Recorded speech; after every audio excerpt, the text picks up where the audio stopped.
Hoje a gente vai encerrar a nossa conversa sobre família.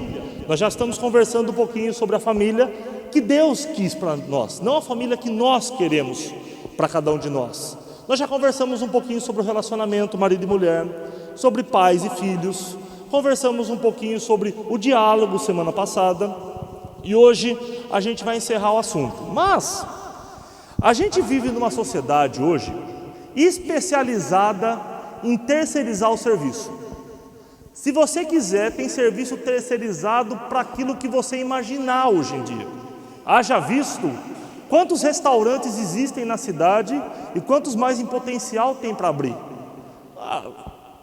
Quem gosta de no domingo ficar fazendo comida, né?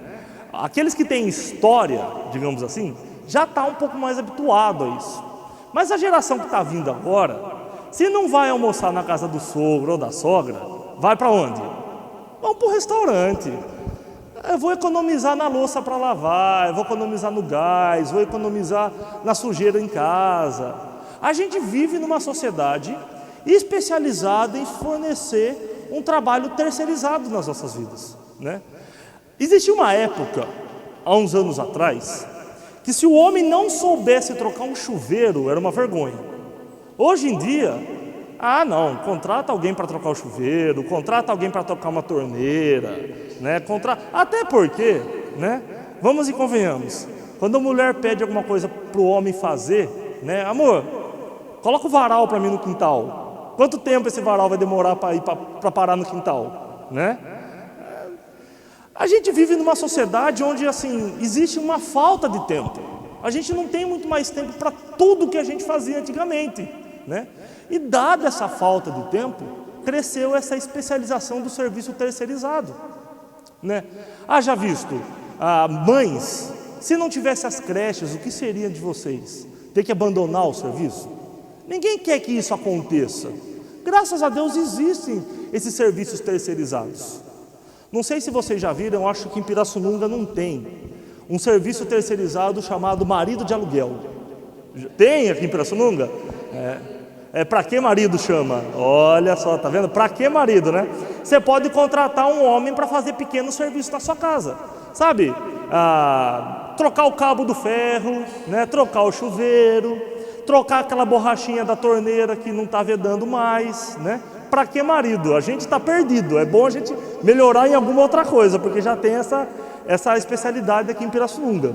Eu vi uma reportagem uma vez, de uma das pessoas pioneiras nesse serviço, do marido de aluguel, e ele sendo entrevistado no programa do Jô, ele disse que uma das coisas que ele era mais solicitado a fazer, acreditem se quiser, era para trocar a pilha do controle remoto.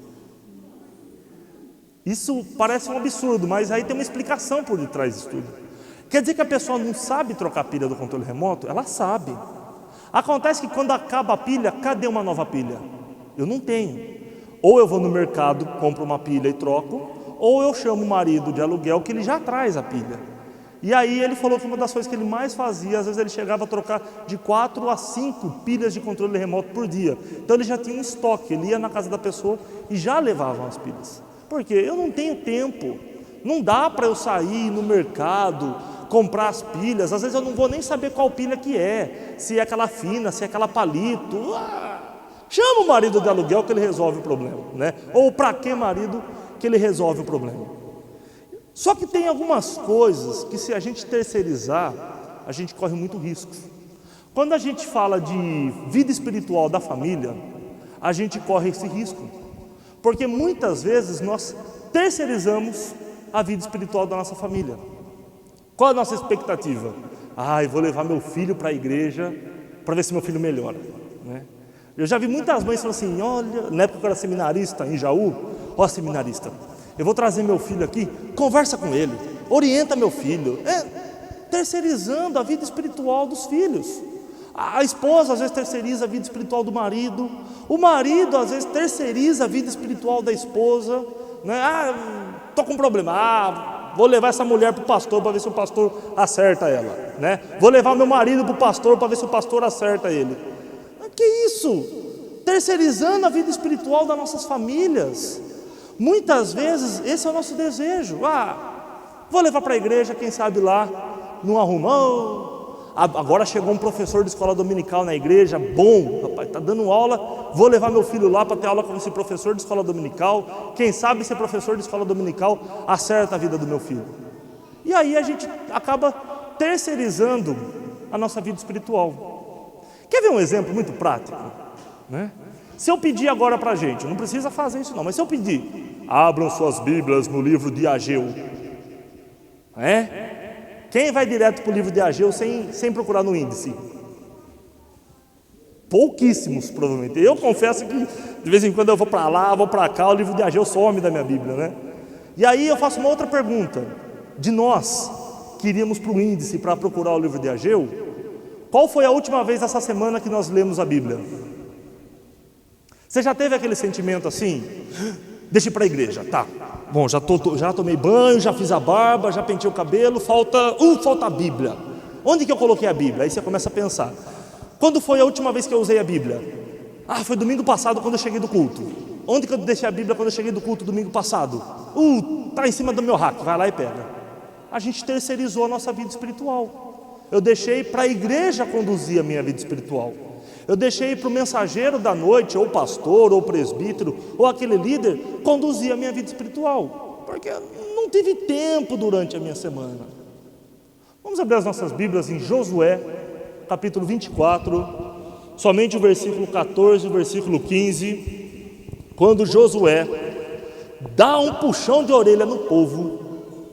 Você já conversou com alguém que começou a jogar na tua cara tudo que ele já fez para você? Quando você precisou de mim, eu emprestei meu carro. Quando você precisou de mim, eu fiz isso por você. Quando você precisou de mim, eu fui buscar você lá nos Cafundó do Judas e trouxe você para cá. Sem contar aqueles R$350 que eu te emprestei semana passada. Começa a jogar tudo na cara das pessoas. Josué, no capítulo 24, ele faz exatamente isso. Só que ele não está dizendo o que ele fez. Ele está dizendo assim: vocês já se esqueceram daquilo que Deus fez por vocês?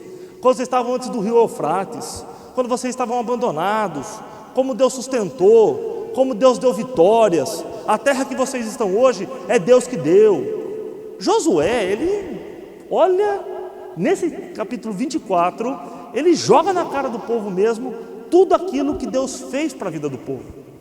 E aí chega no versículo 14 e no versículo 15 ele faz uma pergunta fundamental, dizendo o seguinte: Josué terminou dizendo, depois de jogar na cara de todo mundo aquilo, terminou dizendo: portanto, agora temam a Deus, o Senhor.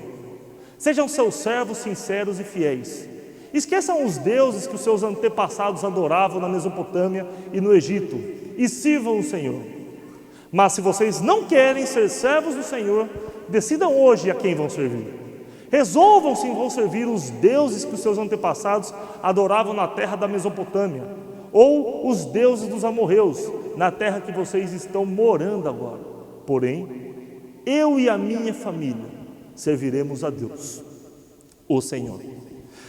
Josué, ele é muito irônico nesse texto, porque se a gente olhar todo o contexto que eu já falei, que Josué está dando aquela puxão de orelha no povo, jogando na cara do povo tudo que Deus fez, ele fala assim: não se esqueçam que a terra dos amorreus que nós estamos vivendo foi Deus que nos deu. E aí, quando ele chega nessa argumentação, ele fala: olha, vocês querem adorar quem? Os deuses da terra antiga da Mesopotâmia? Ou vocês querem adorar os deuses dos amorreus? Acontece que nas duas terras teve um conflito, nas duas terras o povo de Deus venceu, e depois das duas vitórias, o povo de Deus reconheceu que tinha sido Deus que tinha dado a vitória para eles. E agora Josué está sendo irônico, dizendo assim: ó, vocês querem acreditar em quem? Em outras palavras, Josué está dizendo assim: naquele Deus que nos deu a vitória, ou nos deuses que forneceram a derrota para esses homens? E aí Josué, ele diz uma frase que faz toda a diferença. Ele fala: eu não vou terceirizar a espiritualidade da minha família. Eu não vou deixar que vocês tomem conta da espiritualidade da minha família. Josué puxa a responsabilidade para ele e fala assim: olha, vocês fazem o que vocês quiserem. No entanto, eu e a minha família serviremos a Deus. Eu e a minha família serviremos ao Senhor. O que Josué está dizendo é o seguinte: olha, vocês, povo de Deus, a igreja, o povo de Deus pode fazer o que quiser, só que a minha família vai ser minha responsabilidade. E a minha família está decidido, nós iremos adorar o Senhor. Por mais que o povo de Deus se desvie, nós iremos adorar ao Senhor. Uma pergunta muito franca, não precisa responder para mim, mas pense em você. Qual foi a última vez que cada um de nós aqui, cristãos, que estamos aqui hoje, assumimos a responsabilidade de não terceirizar a nossa vida espiritual, não terceirizar a vida espiritual da nossa família e falar, não, a minha família, a partir de mim, vai adorar o Senhor? Qual foi a última vez que nós assumimos esse comando e falamos, a vida espiritual da minha família, eu não vou passar para a igreja tomar conta, mas a vida espiritual da minha família vai ser minha responsabilidade, nós serviremos ao Senhor. Josué fala justamente isso, eu e a minha família, eu e a minha casa, serviremos ao Senhor, o nosso Deus. Como foi essa semana a sua vida espiritual, a vida espiritual da sua família? Quantas vezes nós temos terceirizado a nossa vida espiritual? Qual foi a última vez essa semana que em família vocês adoraram a Deus? Qual foi a última vez essa semana que como família lemos textos da Bíblia juntos e oramos juntos? Qual foi a última vez? Nós somos craques, muitas vezes, dado a falta de tempo, em terceirizar a vida espiritual da nossa família. E a gente perde alguns princípios que a Bíblia nos mostra que em família, dentro da nossa casa, nós somos enriquecidos com a presença de Deus. Na minha vida e na minha história eu vejo três principais aspectos que eu não posso abrir mão de fazer dentro da minha casa, com a minha família, para que eu não terceirize a minha família e a minha vida espiritual. Em Mateus capítulo 6, versículo 6, vai mostrar um princípio que muitas vezes a gente se engana com a vida espiritual. O texto está dizendo assim, em Mateus capítulo 6, versículo 6, mas você quando orar, vá para o seu quarto, feche a porta e ore a seu pai que não pode ser visto. E o seu pai, que vê o que você faz em segredo, lhe dará a recompensa. Você já percebeu? Isso eu falo com propriedade, porque eu já fiz isso, mas muitas vezes. Dá um tempo e fala, hoje está frio, eu não vou na igreja. Aí passa um tempo, hoje está calor, eu não vou na igreja. Passa um tempo, hoje tem jogo do Brasil, eu não vou na igreja. Passa um tempo, hoje tem jogo do Corinthians, aí que eu não vou na igreja mesmo, né? E aí vai passando um tempo. Só que daí, durante a semana, aí um dia, acontece um problema comigo. Ixi, eu dei uma topada na minha vida, chutei uma pedra, o caldo entornou, aí o que eu faço? Aí eu vou para a igreja. E aí o que a gente chega na igreja? Eu vim na igreja aqui para receber oração, ou vim na igreja para orar, para ver se Deus muda a minha história, porque essa semana foi difícil. Passei quase 3 meses sem vir na igreja. Aí aconteceu um probleminha, eu corro para a igreja. Por quê? Tenho habilidade em terceirizar a minha vida espiritual de oração com Deus. O texto está dizendo, olha, você quer orar? Quer interceder? Né? Ore ao seu pai, na sua casa, na sua família. A gente perde essa preciosidade de oração com a família. Qual foi a última vez que como família sentou marido, mulher, pai, filho, filha, para ter um momento de oração? Ter um momento em família de conversa com Deus. Vamos ser francos, com a agenda nossa de horário que a gente tem, estudo, trabalho, tanta coisa, qual foi a última vez? E aí o texto nos fala que, olha, a gente pode interceder por cada um de nós e pelos outros em casa. E muito mais, ele vai falar da intimidade que a gente pode ter com Deus em casa. Quando chega uma pessoa na sua casa que você não estava esperando, normalmente quando a gente não está esperando ninguém em casa, como que a casa fica? Bagunça, de pernas para o ar. Aí de repente alguém toca a campainha, você fala, eita, chegou alguém, não estava esperando. O que você faz com a sua bagunça? Onde você joga? Na onde? No quarto, porque o quarto você não vai levar aquela pessoa. O quarto é um local de intimidade, né? Chegou um tanto de gente na sua casa, você não estava esperando, pega aquela bagunça que está na sala, joga no quarto, fecha a porta, não deixa ninguém ver, ninguém entra no quarto, pelo amor de Deus, porque o quarto está uma bagunça. Se vocês chegarem em casa sem avisar, eu não vou chamar vocês para conhecer meu quarto. Eu falo, ó, aqui é a sala, aqui é a cozinha, para lá. Aí a gente usa aquela famosa frase, ó, não liga para bagunça, viu? Não estava esperando você chegar em casa, né? E a principal bagunça a gente empurra para o quarto, porque o quarto é um local de intimidade. O texto está dizendo assim, olha, se você quer orar, vá para o seu quarto, vá para o seu lugar de intimidade e exercite uma intimidade com Deus. Qual foi a última vez essa semana que nós exercitamos como família uma intimidade com Deus? Intercessão, intimidade, dentro de casa, dentro da família, dentro do nosso lar. Não terceirizem essa oportunidade de ter intimidade com Deus.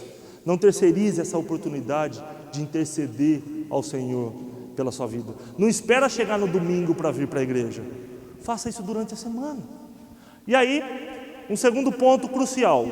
Além da oração, a gente pode exercer o conhecimento da palavra de Deus. 2 Timóteo 1,5 diz o seguinte: lembro-me da sua fé sincera. Paulo está falando para Timóteo. A mesma fé que a sua avó Lloyd e Eunice, a sua mãe, tinha. E tenho certeza que é a mesma fé que você tem. O que o texto está dizendo? Olha, lembro-me da sua fé sincera, a mesma fé que a sua avó Lloyd e a sua mãe Eunice tinha. A gente às vezes traz as pessoas para a igreja esperando, eu vou levar meu filho para a igreja, vou levar meu marido para a igreja, vou levar minha esposa para a igreja, para ver se eles mudam, para ver se eles conhecem a Deus, para ver se muda a forma de viver, para ver se conhece a Bíblia. Paulo está parabenizando Timóteo, dizendo, Timóteo, eu sinto saudade daquela fé que você tinha, que você aprendeu dentro de casa. Engraçado que dentro de casa a gente passa 7 dias por semana. Na igreja, um dia e vai 1h30 no culto de domingo à noite. E a gente espera que essa 1h30 transforme muito mais a vida do que 7 dias na semana. Paulo está falando para Timóteo, olha, essa fé que você aprendeu dentro de casa. Sabe por que a gente não sabe achar o livro de Ageu, às vezes na Bíblia? Porque durante a semana a gente não leu nenhum livro, nenhum capítulo, nenhum versículo. Essa fé tem que ser ensinada dentro de casa. A igreja tem que ser uma extensão dessa fé que a gente vive dentro das nossas casas. Não terceirizem essa fé. Aí talvez você diga assim para mim, pastor, mas a minha família, ninguém lá é cristão, com quem que eu vou aprender essa fé? Pois então, exerça você o papel de ensinar essa fé dentro da sua casa. Exerça você o papel então de ser a pessoa que mostra para os outros essa fé, essa prática, essa vida cristã, essa vida diferenciada, essa vida com Cristo. Não espere que trazendo para a igreja isso aconteça, mas aconteça dentro das nossas casas. Não terceirize essa oportunidade de expressar a sua fé e o ensinamento cristão dentro de casa. Você que talvez seja o único cristão da sua casa, não é fácil. Eu vivi um tempo dentro da minha casa sendo o único cristão. Era complicado. Tudo que eu fazia, nossa, se meu pai passasse na sala, eu estivesse assistindo um programa de televisão e naquela hora, às vezes está assistindo um filme, naquela hora o filme está passando uma cena imprópria e meu pai fala, e ainda domingo vai na igreja, né?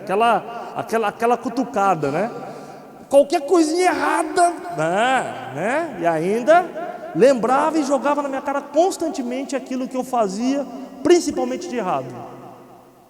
E é difícil, estou compartilhando com você que é difícil, mas contrário a isso, sendo o único cristão dentro das nossas casas, algumas vezes, quando foi a última vez que a nossa vida demonstrou uma fé sincera, uma fé verdadeira? Daí a gente espera que a igreja faça isso. E o texto Timóteo está falando assim, olha, parabéns. Timóteo, parabéns, porque a fé que você tem, sincera e verdadeira, você adquiriu dentro da sua família, dentro da sua casa. Não foi terceirizada por uma igreja, mas foi dentro da sua casa. Imprescindível para não terceirizar a vida espiritual da sua família: leitura bíblica e oração. Condução de uma fé viva e verdadeira através da leitura bíblica e através da oração. Quando foi a última vez que, como família, compartilharam um texto bíblico? Quando foi a última vez que, como família, compartilharam um momento de oração? Ou a gente espera que somente a igreja faça isso com a gente aos domingos? E o terceiro, essencial para a espiritualidade dentro das nossas famílias, é a evangelização. Atos capítulo 10, versículo 24 diz o seguinte: no outro dia chegaram à cidade de Cesareia. Cornélio e os parentes e amigos mais íntimos que ele tinha convidado já estavam esperando Pedro. Cornélio, um homem que não era judeu, que não conhecia ainda a palavra de Deus, queria que ele tinha um certo conhecimento de Deus, mas ainda muito distante. Queria se aproximar desse conhecimento de Deus. Um dia manda chamar Pedro a ir até a casa dele, para ali na sua casa transmitir a palavra de Deus. O interessante é que quando chega na cidade, na casa de Cornélio já estavam seus amigos mais íntimos e todos os seus familiares dentro da sua casa. E aí Pedro chega ali e começa a compartilhar com o povo aquilo que Deus já havia revelado para ele, e ele confessa dizendo assim: olha, agora eu sei que de fato Deus trata todos de modo igual. E aí Pedro ali prega e converte não só Cornélio, mas como toda a sua família. A família de Cornélio é alcançada dentro da casa de Cornélio. Muitas vezes a gente fala assim, eu pergunto assim: você já falou de Deus para alguém da sua família essa semana? Aí a nossa resposta às vezes é assim: já falei. Só que daí a gente vai investigar: o que você falou? Aí você fala: eu convidei para vir na igreja, né? Imagine só, às vezes a igreja, gente, eu vou compartilhar com vocês experiências que eu já tive de estar em outras igrejas, evangélicas, inclusive presbiterianas. Às vezes a igreja, quando a gente entra na igreja, parece que a gente entrou num mundo diferente. Porque você já percebeu que às vezes na igreja as pessoas começam a falar de forma diferente, palavras que a gente não está acostumado a usar no dia a dia. Eu confesso que as primeiras vezes que eu conversei com o Bloch chegou para mim e falou: ô varão, né? Varão, né? É uma palavra assim que a gente não está acostumado a usar no dia a dia. Já pensou, você traz o seu marido, a sua esposa para uma igreja, e a igreja tem aquele costume de falar assim: tem algum visitante pela primeira vez? Ou vou pedir para o visitante ficar de pé. Aí o visitante fica de pé: como você chama? Ou seja bem-vindo. Todo mundo vai saber que ele é visitante. Chega na hora do louvor, todo mundo vai olhar para o visitante, porque parece que todo mundo sabe que o visitante não ia conhecer a música. E aí todo mundo vai ficar olhando, o visitante fica constrangido porque não conhece a música. E aí o que acontece? Chega na hora que termina o culto, as pessoas vão cumprimentar ele, falar paz. Se o cara estava na rua, ele está acostumado a chamar os outros de mano. Chega alguém para ele e fala: a paz. O cara fala assim: que mundo é esse? E aí você chama esse cara para voltar o próximo domingo: vamos na igreja? Ele fala: eu não entendi nada que aconteceu lá. E ainda se o pastor tem aquela praxe de dizer assim: olha, você que está aí no seu lugar, olhe para o irmão que está ao seu lado e diga: eu te amo, meu irmão em Cristo Jesus. Aí você olha para o lado assim, tem o Eugênio do lado, barbudo desse jeito. Você tem que olhar para o Eugênio e falar: eu te amo, meu irmão em Cristo Jesus, pela primeira vez que você está vendo ele. E aí você vai chegar no próximo domingo e falar assim: olha, vamos para a igreja de novo? Ele fala assim: não, eu não entendi nada que aconteceu. Eu tive que olhar para um homem barbudo e falar que eu amava ele. O mundo tem preconceito com isso, né? A pessoa senta no último banco da igreja, o pastor fala: irmãos, vamos nos aquietar porque agora o coro vai cantar. Rapaz, desde pequeno a mãe dele falava assim: vou sentar o coro no C. Ele liga que o coro é umas palmadas, e aí ele não fala não. E a gente fala assim: não, eu evangelizei essa semana. Como? Chamando para ir para a igreja. Isso não é evangelizar.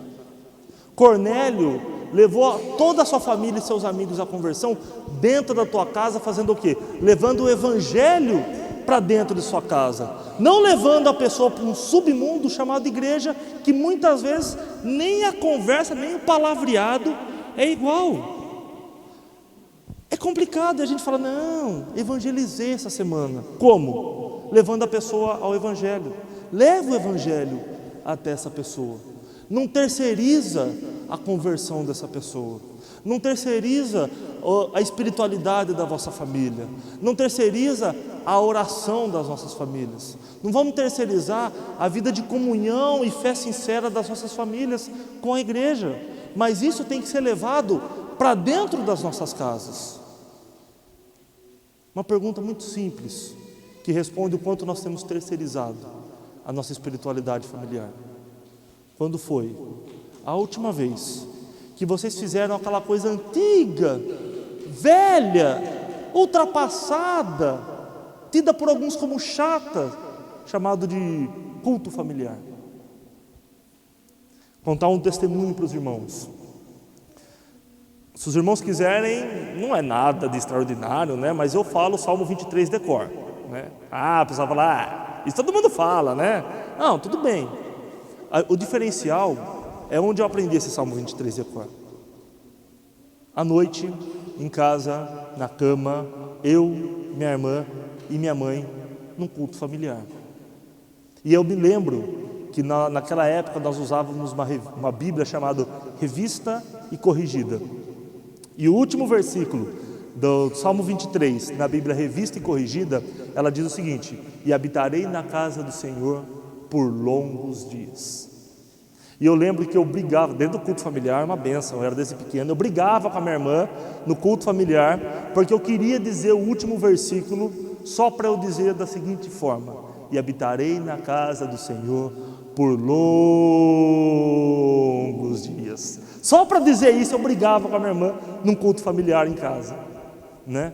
Salmo 23, o que é o Salmo 23? Todo mundo sabe decor, sabe? Mas eu sei decor desde o culto familiar, dentro da minha casa, onde minha mãe decidiu não terceirizar a vida espiritual minha e da minha irmã. Todo mundo sabe, eu perdi minha mãe com 12 anos, muito jovem. O que manteve a minha vida nos caminhos do Senhor foi um dia uma mulher falar assim: eu não vou terceirizar a vida espiritual da minha família, eu vou investir na vida espiritual da minha família. Minha mãe olhava para o meu pai e falava assim: olha, você pode até não querer ir para a igreja.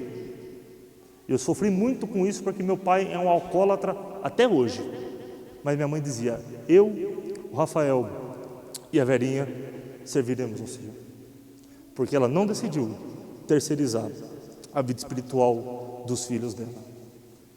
Como você tem agido com a vida espiritual da sua família? Como você tem agido com a oração, com a leitura bíblica e com o testemunho dentro da sua casa? Não terceirize a sua vida espiritual. Não terceirize a vida espiritual da sua família. Invista na vida espiritual de cada um. Queria desafiar vocês a terem uma vida espiritual dentro dos nossos lares. Levar o Evangelho de Deus para dentro das nossas casas. De que forma? Oração, leitura bíblica e testemunho. Que você diga aquilo que Josué disse: vocês podem seguir quem vocês quiserem, eu e a minha família serviremos ao Senhor. Feche seus olhos, abaixe sua cabeça. Deus e Pai bendito, nós queremos pedir que o Senhor tenha misericórdia de cada um de nós, porque quantas são as vezes que nós deixamos de lado a nossa vida espiritual, quantas são as vezes que nós deixamos de lado a vida espiritual da nossa família, Pai. Não damos testemunhos, não oramos em nossas casas, não fazemos uma leitura da Tua Palavra, há um enfraquecimento da nossa vida espiritual, por isso nos perdoa, Pai.